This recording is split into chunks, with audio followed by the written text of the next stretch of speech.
Irashaimase. Hello and welcome to Fitaurus Kitchen. I'm your host, Chef Fitaurus.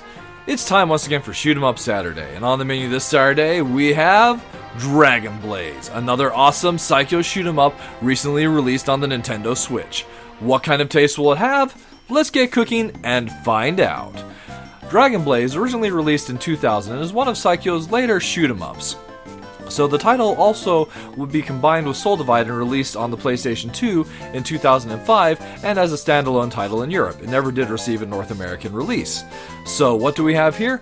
Well, Dragon Blaze is a basic Psikyo vertical scrolling shoot 'em up. As we start the game, we have the treatment that the other Nintendo Switch ports have received, where we've got our difficulty setting 1 all the way up to 7, very hard. But unlike the other Psikyo titles, this one actually has a significantly higher difficulty curve. So today, we'll be looking at it on difficulty 2, Child.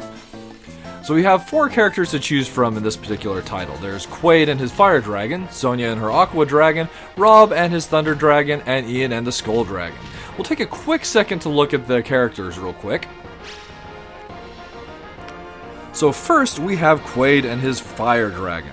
So some of the basic systems of a usual Psikyo shoot 'em up are here. We've got our usual shot, and there's a charge shot, but with a little bit of a difference. The charge shot works on a magic charge system. So you build up your magic gauge, and once it's full enough, or rather in the green, you can fire off your charge shot. So it's not as effective and useful as charge shots are in other Psikyo titles, but it is a more powerful charge shot. So almost like a mini bomb, basically.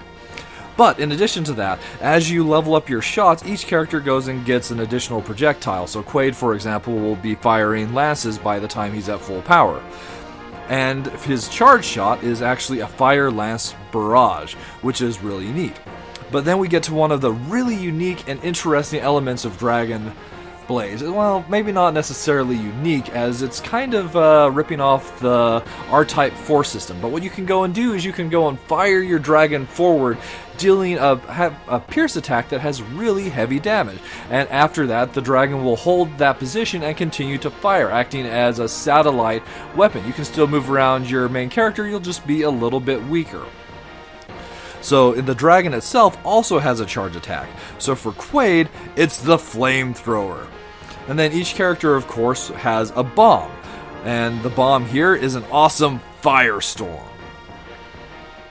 Moving on to our second character, Sonia and her Aqua Dragon. So Sonia's shots will power up to the point where she's firing these arrows in a kind of a lance laser-like pattern forward.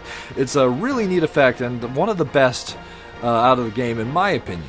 So her charge attack is a diamond dust attack where she's firing these ice lances out in a very wide shot. Her dragon attack is a charged option. Since the dragon has options, you have this charged dragon attack where the options home in on the enemies. And lastly, her bomb is this awesome trident lance where you have basically like a Neptune or some sort of sea god moving up the screen and slowly dealing damage as they travel the screen, though it doesn't deal a ton of damage. Next, we have Rob and his Thunder Dragon. So Rob's main weapon, as it powers up, will start to release these spike bombs, which can deal good damage to the enemy. His charge attack are these lightning hammers that fire out in a cone pattern. His two-headed Thunder Dragon's charge attack is this Giga Beam attack, which fires out from both sides and will deal heavy damage to enemies both underneath the dragon as well as to either side. And then last we've got Rob's bomb, which is the Thunder Break, a localized bomb which will deal heavy damage inside the area that it affects. And last we have Ian and his Skull Dragon. As Ian's main shot powers up, he'll get these swords which will home in on enemies, and they deal some decent damage as well. His charge shot is this beam death crush that goes and fires out in a rather powerful forward laser beam. And then we've got the Skull Dragon's charge attack as well, which is the Hell Spin, where he just does a spin attack and deals damage to the enemies that are immediately around him. And lastly, we have his bomb, the Dark Stinger. So the thing with Ian is he's a difficult character to use since all of his attacks are very vertical, almost in a straight line. So you have to have yourself lined up with the enemies, but he does make up for that by being the fastest character and still having some good damage to boot. And those are our 4 characters. So for the quick run I'm going to do, I'll just play as Sonya and the Aqua Dragon, as this is the one that I've come to like the best. So, like other Psikyo shoot-em-ups, the stages are randomized, though we don't have necessarily the selection that some other titles like Samurai Aces or Sengoku Blade Tengai have. We have a total of 7 stages, and we will actually see all 7 in a run, but the first 4 will be random, and then after that point, they are fixed.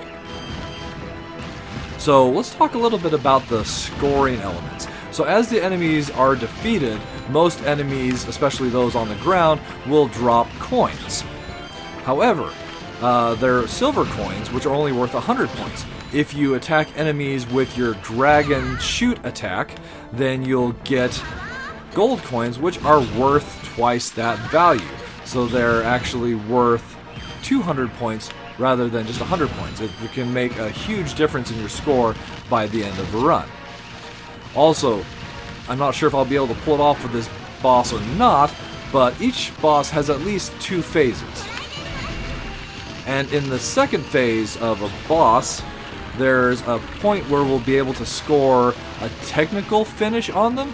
I'll try for it in this boss, and if we don't get it, we'll just finish him the normal way. For a brief moment, there'll be a flash, and the weak point of the boss will become available.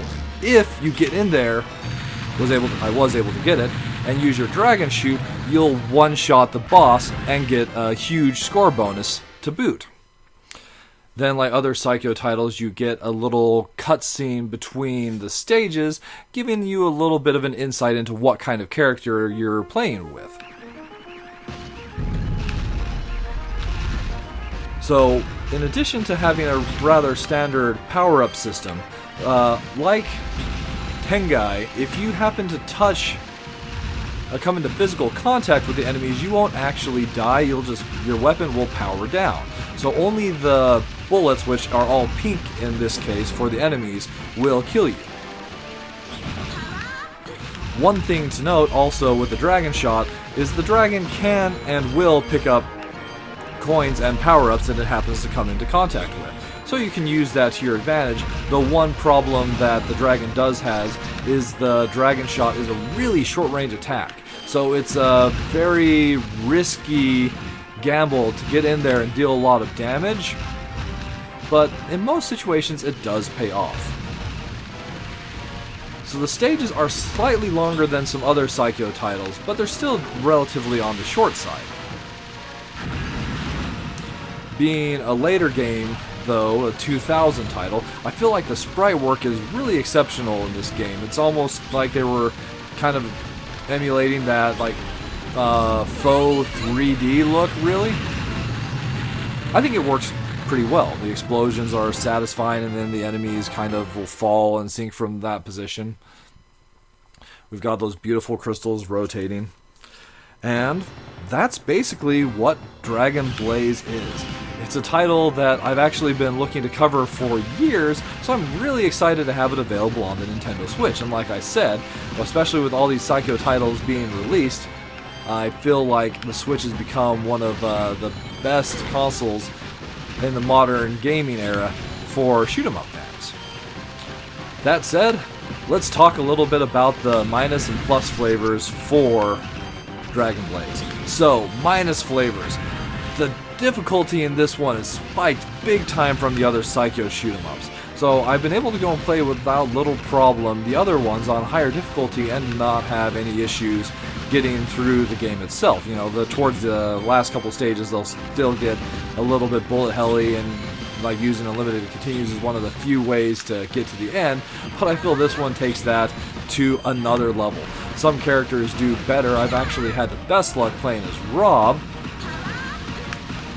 but I don't quite like his style of play as much, as his dragon is a little bit slower than the others. Then there's also the lack of other routes. So having fewer stages to choose between and not having any point where the path is branching is a little disappointing in this game, because I feel like otherwise it's a really great title on a lot of fronts. Also, there's like the charge magic system. Although interesting, one problem I have is it's based on the amount of damage you deal to the enemies. So really, it's hard to... I missed my opportunity for a technical boss there. It's really hard to go and build that up and use that effectively time after time. I find it's just generally easier to stick with your auto shot rather than worry about using your charge shot.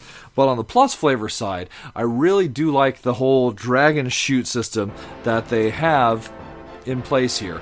It's definitely the kind of thing where it's largely lifted off of the R-type focus, but not the focus, the R-type force, but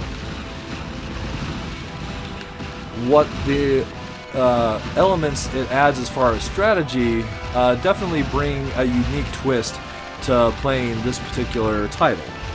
Then, as I was mentioning earlier, I really do like the sprite work they have for this game.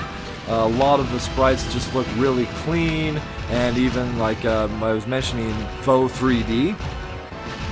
And of course, with all those different characters, even though it has a slightly smaller roster than some other Psikyo titles, it's really fun to see all the different endings that you can get with those characters. As that's really part of the fun of playing a game with multiple characters, isn't it? Just seeing the way that the game is different, both playing with those characters and getting to the end of the game with them. That said,